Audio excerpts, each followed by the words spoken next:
vonitsika hiazakazaka tsara dia izao misy ihany koa ny fiadiana ataony tompo miaraka amintsika hibostena antsika ary indrindra ahafahantsika miady manoloana ny torabato ataon'ny fahavalo izany hoe miazakazaka tsika dia mahitsitsika ataontsika hoe amin'ny alanana sary foana olona mitoraka atsika fa fahavalo io ry havako mandefa flèche ihany koa dia ahoana ry havako malala ao amin'ny Efesianina toko 5 Efesianina toko 5 dia fa 4:10 ka hatramin'ny 9:10 andinge vakitsika vetivety ry havako malala zay averiko indray raha miteny tompo hoe miareta alefaso toy izy ny hazakazaka dia manafy izy ao anatin'izany tsy miteny fotsiny izy dia izay avelany eo isika fa miteny izy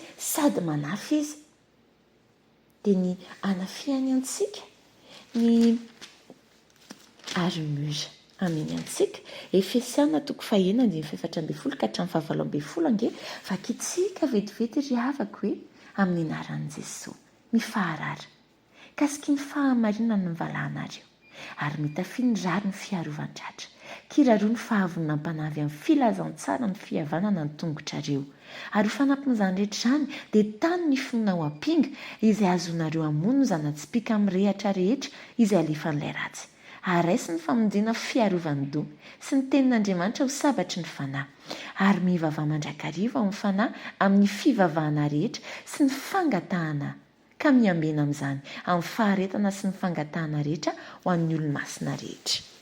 Ohatry ny vakiko aingaikaingany ao fa-tsiponitsika tsirairay avy inavika ilay hoentintsika mihazakazaka mba tsy hahafahantsika miherikerika mba tsy hahafahantsika ho voatoraka ka hianjera mba hahafahantsika manohy ilay lalana.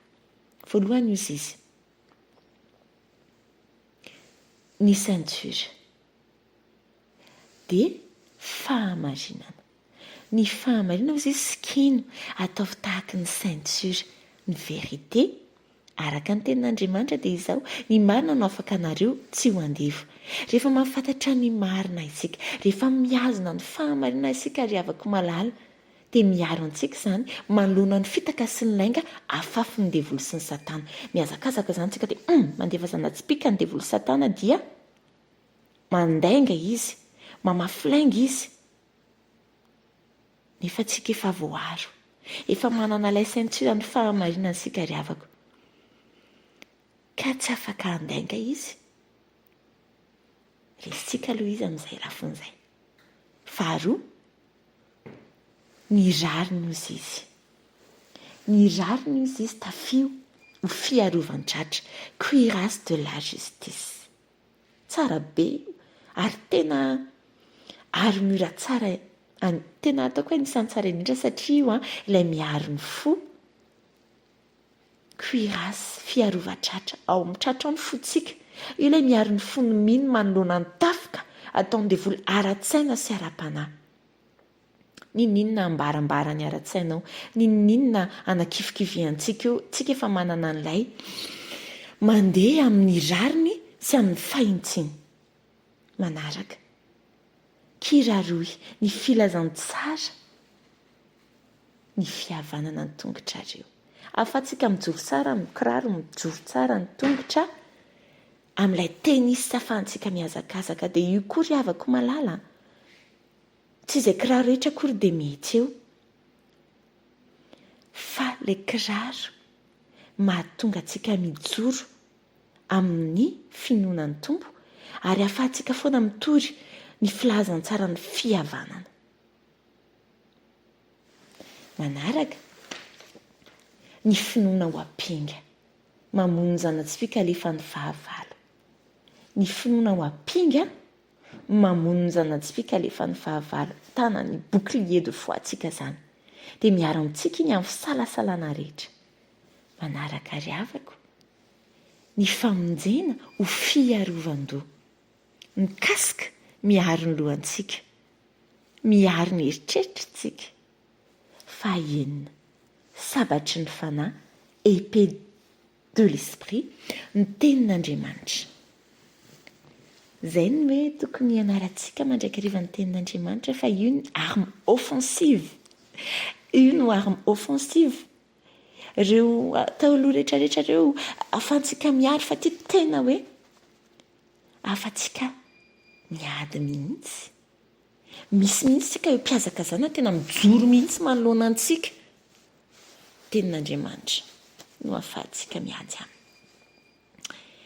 Dia ny farany ravako malala izay toa ohatrany hoe tsy tafiditra ao anatin'ilay armure io nefa tena zava-dehibe dia ny vavaka. Ny vavaka. Ny vavaka no manova zavatra. Ravako malala ao amin'ny Tompo. Aza ketraka e. Aza mba ketraka. Araka ny Galatiana 5:26 aza ketraka amin'ny fanaovany tsoa isika fa amin'ny fotoan'andro no hijinjantsika raha tsy reraka isika ary izay mahatratra amin'ny farany novonjena ravako malala marety any tsy irery any isika fa manana an'ilay Tompo ary izao raha misy tontsika potraka teo mpiazakazana mitsangana indray manarina antsika ny Tompo andao toy izy ny lalana fa ireo ny ahafahantsika miady amin'ny tafiky ny devily satana, ahafahantsika mamita ilay 800 mètres ravako malala ilay 1000 mètres. Zany anie aza mierikerika, aza mijery ny hafa hoe tena tsy miova misavy ranga manao an'izao, inona ny tsy efa nataoko izao nataoko tena kivy aza. Non, anazy ny azy. Sa mampoamoana ny olona rehetra rio personnel ny famonjeny, personnel ny loka. Fa mbola ho avy ny fotoana. Mbola ho avy ny fotoana izay ikasian'ny Tompo azy ny fiantsoana azy. Fa ianao efa nahazo ny antso toy izy ny lalanao. Alaivo ilay loka. Ataovy toy izy ny fiazakazana. Dia izao tenin'Andriamanitra ny teny Tompo amintsika izay tia ny ambara amintsika ihany koa. Petera 2:1 koa satria niaritra tamin'ny nofo Kristy dia alao mba ho fiadianareo izany saina izany izay niaritra tamin'ny nofo dia afaka tamin'ny ota. Misy irony voakely indray dia hoe afaka tamin'ny nampitsaharina tamin'ny ota. Miareta tahaka ny Kristy ravako malala. Dia rehefa miazakazaka ihany koa isika dia ario avokoa. Aza miaraka amintsika izay manavesatra antsika. Apetrao amin'ny Tompo araka ny teniny makanesa amikanareo rehetra izay miasa fatratra sy mavesatra entana. Izanao aminareo fitsarana. Rehefa azakazaka ve isika natanteraka ilay 800 mètres ravako dia hibata isika vato be dia be izay tsy ilaina. Fahotana izany. Lolo-po izany. Fahakiviana izany. Tsy fifaliana izany. Alahelo izany. Esory avokoa. Fa ny Tompo miaraka amintsika. Dia ny amaranako azy, ny tena amaranako azy dia izao ny tenen'ny Tompo tena teniny amintsika. Filipianina 4:1 amin'ny anaran'i Jesosy ary amin'izany ry rahalahy sady malalaka no mahamanina fifaliako sy satrim-boninahitro tomoera tsara ao amin'ny Tompo ianareo ry malalako. Dia asain'ny Tompo mamerina an'io dia soloina amin'ny anarana hono. Mangataka amintsika tsirairay avy. Maka ny baibolitsika. Na rehefa ny an-trano dia avy ireny Filipianina 4:1. Filipian 4:1. Amin'ny anaran'i Jesosy ary amin'ny zany soloko ny anarako izany ririka sady malalako no mahamanina fifaliako sy satrim-boninahitro tomoera tsara ao amin'ny Tompo ianao ry malalako. Tomoera amin'ny lalana io izory aza miemotra. Dia an'Andriamanitra rery ihany voninahitra ry havako malala ao amintsika kosa ny faherezana avy amin'ny fana. Amen.